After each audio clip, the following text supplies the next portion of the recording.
మన ప్రభువును రక్షకుడైన యేసుక్రీస్తు శుభనామమున వందనాలు. ప్రియదేవుని సంగమా, ప్రియదేవుని బిడ్డలారా, కాల సమయం దేవుని వాక్యం ధ్యానించుకున్న ముందుగా ప్రార్థన చేసుకున్నాం. ప్రార్థన. కృపగల తండ్రి, దయగల మహేశయ్య, నీ బంగారు పాదాలకు లేఖలేని వందనాలు, స్తుతులు, స్తోత్రం. గతించిన రాత్రి నీ రేఖల చాటును కాచి కాపాడి సంరక్షించిందేవా. కాల సమయం సజ్జలు ఎక్కడి నుంచి ప్రార్థించుండగా వాక్యమైన దేవుడు వాక్యం ద్వారా నాతో మాతో మాట్లాడి మీరే మహిమ ఘనత ప్రభావాలు పొందమని యేసునామమున నడుచున్నాం తండ్రి. ఆమేన్. ప్రియదేవుని సంగమ, ప్రియదేవుని బిడ్డల నిర్దమకు ఏర్పాటు చేయని దేని వాక్య భాగము అపోస్తులైన పౌలు కొరింథీయులకు రాసిన 2వ పత్రిక 4వ అధ్యాయము 8 నుంచి 14 వచనాలు ధ్యానం చేసుకున్నాము. అపోస్తులైన పౌలు కొరింథీయులకు రాసిన 2వ పత్రిక 4వ అధ్యాయము 8 నుంచి 14 వచనములు ఈ విధంగా రాయబడి ఉన్నవి.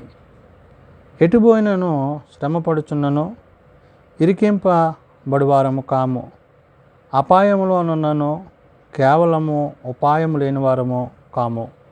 పౌలు కొరింథీ సంఘానికి పత్రిక రాస్తూ పడద్రోయబడిన నశించు వారిని కాపాడుటకు, అంటే ఆత్మల పట్ల భారం కలిగి దేవుని చిత్తాన్ని జరిగిస్తూ వారికి ఎదురవుతున్న శ్రమలను కష్టాలను జయిస్తూ క్రీస్తు కొరకు ప్రత్యేకింపబడిన వారై అపోస్తులత్వాన్ని కలిగిన వారు పరిచర్య విషయంలో దేవుని యొక్క చిత్తాన్ని జరిగించేవారై ఉన్నారు.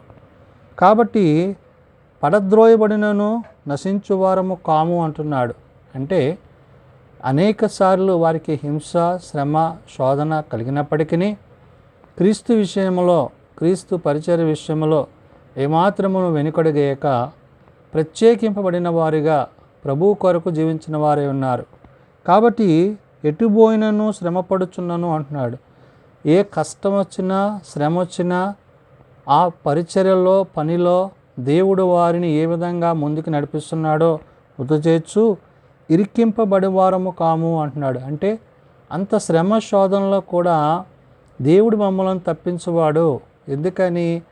ఆయన పనిని, ఆయన చిత్తాన్ని చేస్తున్నారు కాబట్టి, దేవుని ఉద్దేశానుసారంగా నడుచుకుంటున్నారు కాబట్టి ఇహమందు వారికి ఎదురయ్యే శ్రమల నుండి ఆయన వారిని సంరక్షించునని పౌలు గుర్తు చేస్తున్నాడు. అపాయములోనున్నను, కేవలము ఉపాయము లేని వారము కాము అంటున్నాడు. ఎలాంటి అపాయాలు వచ్చినా, ఉపాయం అంటే దేవుడే మాకు మార్గాన్ని సరళం చేసి ఆయన వారికి తోడయుండి నడిపించును. అనగా ఆత్మ సంబంధమైన నడిపింపు చోత కృపావరాలు కలిగిన వారై పరిశుద్ధాత్మ యొక్క సహాయం చేత పైనుండి దేవుడు వారిని నడిపిస్తున్న ఆ యొక్క నడిపింపు ఏదైతే ఉందో దానిని పౌలు ఇక్కడ వ్యక్తపరుస్తున్నాడు. అంటే దేవుని ఆత్మచేతనే తప్ప తమ సొంత ఆలోచన చేత కానీ, శక్తి చేత కానీ, బలము చేత కాదు కానీ దేవుని యొక్క ఉచితమైన కృపచేత వారు ఈ పరిచర్య జరిగించేవారే ఉన్నారు. కాబట్టి ఎటుపోయినను శ్రమపడుచున్నాము, ఇరికింపబడు వారము కాము అంటున్నాడు.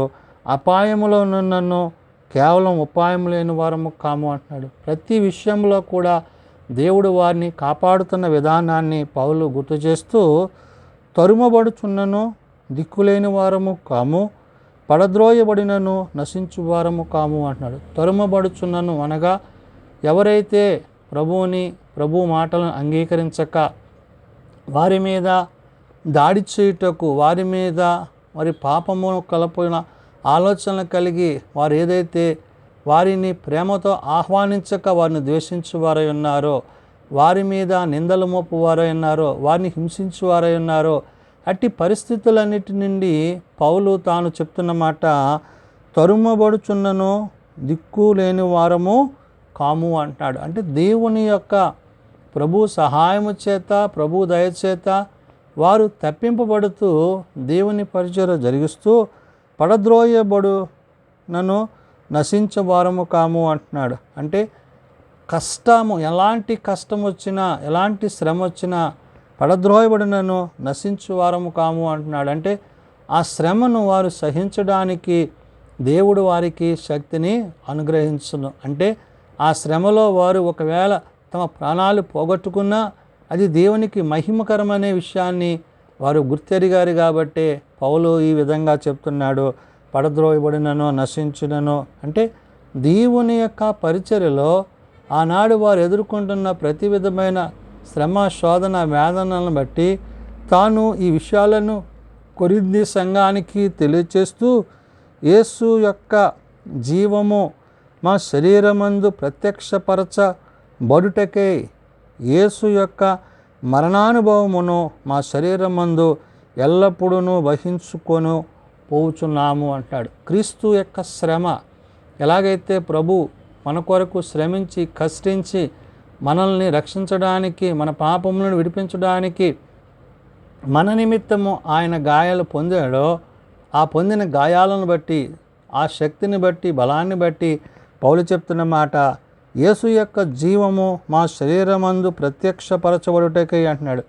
ఏ జీవాన్నైతే వీళ్ళు కలిగి ఉన్నారో ఆ జీవం ప్రత్యక్షపరచబట్ట అంటే క్రీస్తు వలె శ్రమపడడానికి, క్రీస్తు వలె ఎలాంటి కష్టం వచ్చినా వెనుదీయక ముందుకు సాగడానికి వారు ఏమాత్రము వెనుదీయని వారై ఉన్నారు అనే మాట మాట్లాడుతూ యేసు యొక్క మరణానుభవమును మా శరీరమందు అంటాడు. మరణాను అంటే క్రీస్తు మరణించి తిరిగి లేచిన ఆ అనుభవాన్ని, పునరుత్థాన అనుభవాన్ని, దేవుని యొక్క ప్రత్యక్షతను గురించి పౌలు ఇక్కడ చెప్తున్నాడు. యేసు యొక్క మరణానుభవమును మా శరీరమందు ఎల్లప్పుడూ వహించుకొని పోవుచున్నాము అన్నాడు. ఎల్లప్పుడూ అంటే క్రీస్తుని బట్టి, క్రీస్తు ద్వారా, క్రీస్తు యొక్క ఉద్దేశాన్ని బట్టి, క్రీస్తు ఆలోచనలను బట్టి, క్రీస్తు తలంపులను బట్టి, ఏదైనా ప్రభువుని బట్టే తప్ప వేరే ఉద్దేశం కాదు అనే విషయాన్ని పౌలు ఇక్కడ గుర్తు చేస్తున్నాడు. ఎలయనగా యేసు యొక్క జీవము కూడా మా మధ్య శరీరమునందు ప్రత్యక్షపరచబడినట్లు అంటున్నాడు. అంటే వారి యొక్క శరీరాలకు వారు క్రీస్తుని ఏ విధంగా ఆపాదించుకుంటున్నారు అంటున్నాడు ఇక్కడ.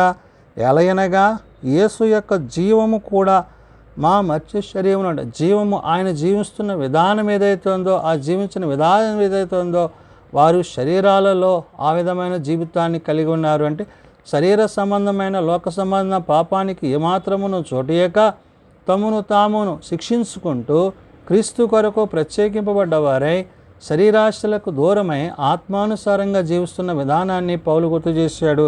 కాబట్టి ఏలయనగా యేసు యొక్క జీవము కూడా మా మధ్య శరీరమునందు ప్రత్యక్షపరచబడినట్లు సజీవులమైన మేము ఎల్లప్పుడూ యేసు నిమిత్తము మరణమునకు అప్పగింపబడుచున్నాము అని. ఎల్లప్పుడూ ప్రభు కొరకు మరణము నిమిత్తం అంటే ప్రభు ఎలాగైతే మన కొరకు ప్రాణం పెట్టి ఆయన తిరిగి లేచాడో అలాగ ప్రభు పనిలో, ప్రభు పరిచర్యలో వారు కూడా క్రీస్తును కలిగిన వారిగా, క్రీస్తుని ధరించుకున్న వారిగా, క్రీస్తు వలె వారు జీవిస్తూ వారు ప్రవర్తిస్తున్న ఆ ప్రవర్తనా జీవితాన్ని పౌలు గుర్తు చేశాడు.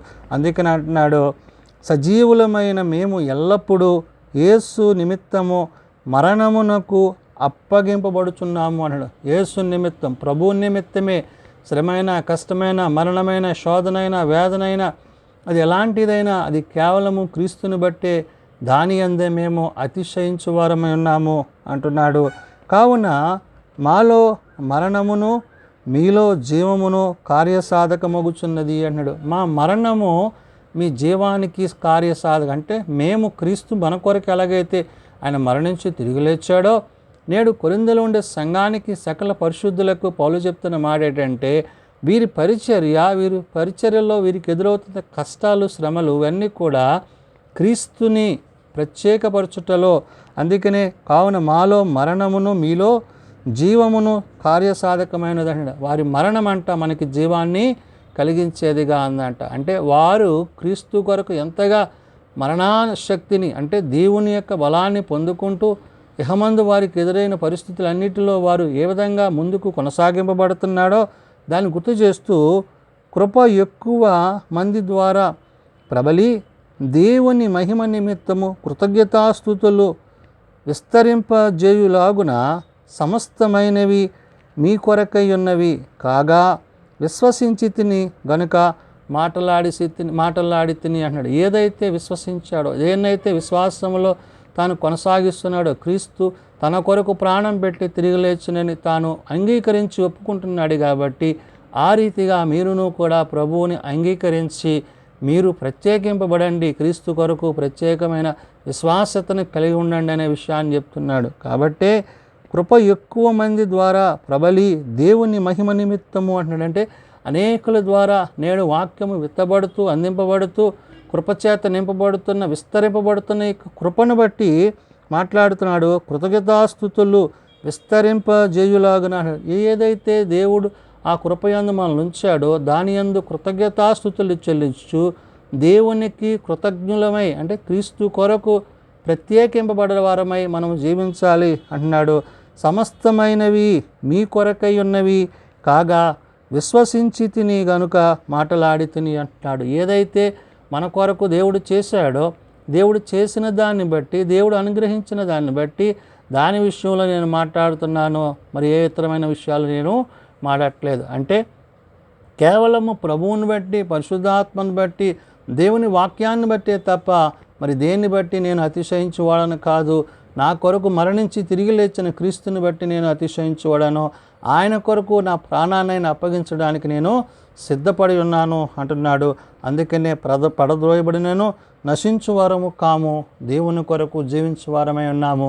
మేము జీవించడమే కాదు, అనేకులను జీవింపచేయవారమై ఉన్నామని ఈ పత్రిక ద్వారా పౌలు తన మాటలను తెలియజేస్తున్నాడు. ప్రార్థన చేసుకుందాం. శాశ్వతమైన ప్రేమతో ప్రేమిస్తూ విడివక ఎడబాయక కృప చూపుచున్న తండ్రి, నిజమైన ఆయన వారికి కలిగిన శ్రమలు, శోధనల, వేదనల నుంచి, వారు ఎదుర్కొన్న ఇబ్బందుల నుండి, అయా మరణకరమైన పరిస్థితుల నుంచి అయా నీ భక్తులను కాచి కాపాడి సంరక్షించి ఉన్నావు నాయనా. ఆ అనుభవాలని, అనుభూతులను ప్రభువా ఆత్మీయ నడిపింపులో కృప వెంబడి కృపచేత ముందుకు నడిపింపబడుతూ పౌలు తన పత్రిక ద్వారా నేడు ఆనాడు కొరింథీ సంఘానికి, నేడు సకల పరిశుద్ధులకు తెలియజేసిన మాటలు కాబట్టి నాయనా, నీ మాటల యందు, నీ వాక్యమునందు నిలుచున్నట్లు, జీవించున్నట్లు, నీతో యుగయుగాలు కొనసాగునకు మాకు మీ కృప దయచేయండి. ఎందుకంటే నాయన ఇంత శ్రేష్టమైన దినాన్ని, ఆశీర్వాదకరమైన దినాలను మీరు మాకు అనుగ్రహించారు. మా కొరకు మరణించి తిరిగి లేచారు. మా కొరకు ప్రాణం పెట్టి ఉన్నారు. మేము పొందవలసిన శిక్షను మీరు భరించి ఉన్నారు. కాబట్టి నాయన నీ యందు మేము స్థిరమైన విశ్వాసము కలిగి నీ వాక్యమందు నిలిచి నీ కృప యందు కొనసాగుటకు మా అందరికీ నీ కృప దయచేయమని ప్రార్థన చేస్తున్నాం. చిన్నబిడ్డలు, యవనులు, పెద్దలు, వృద్ధులు ప్రతి వారిని వారి వారి తరగతులు చెప్పిన ఆశీర్వదించి దీవించండి. జన్మదినాలు, వివాహ దినాలు, ఆ కూడికల కుటుంబాలను ప్రత్యేకపరచండి. తమ పిల్లలను పోగొట్టుకున్న కుటుంబాలను ఆదరించండి, సమాధానపరచండి. నేడు దిన పరిచర్యలో, సేవలో నీ సన్నిధి మాపై ఉంచమని, దిన పరిచర్య అంతట్లో నీ కృపను ఉంచమని, మీరు ఆకడికే మమ్మల్ని సిద్ధపరచమని, మా దేశాన్ని, మా దేశ నాయకులను, పాలకులను దీవించమని, నీతి న్యాయంలో జరిగించు. నీ దివ్య చిత్త ప్రకారం ఏలునట్లు, పరిపాలించినట్టు అట్టి అధికారులను మాకు అనుగ్రహించమని యేసునామం నడుచున్నాం తండ్రి. ఆమెన్. పరలోకమందున మా తండ్రి, నీ నామం పరిశుద్ధపరచబడుగాక, నీ రాజ్యం వచ్చుగాక, నీ చిత్తం పరలోకమందు నెరవేర్చినట్లు భూమి మీద నెరవేరుగాక. మా అనుదిన నేడు మాకు దయచేయము. మళ్ళీ అపరాధం చేసిన వారిని మేము క్షమించిన ప్రకారం అపరాధములను క్షమించము. శోధనలతో ఏకాదశులను తప్పించము. రాజ్యము, శక్తి, మహిమ నిరంతరము నీవే అన్నావు తండ్రి. ఆమెన్. మన పరమ తండ్రి అయిన దేవుని ప్రేమ, ప్రభువైన యేసుక్రీస్తు కృప, పరిశుద్ధాత్మనిత్య సహాయము నిరంతరము సదా తోడండి సంరక్షించునుగాక. ఆమెన్.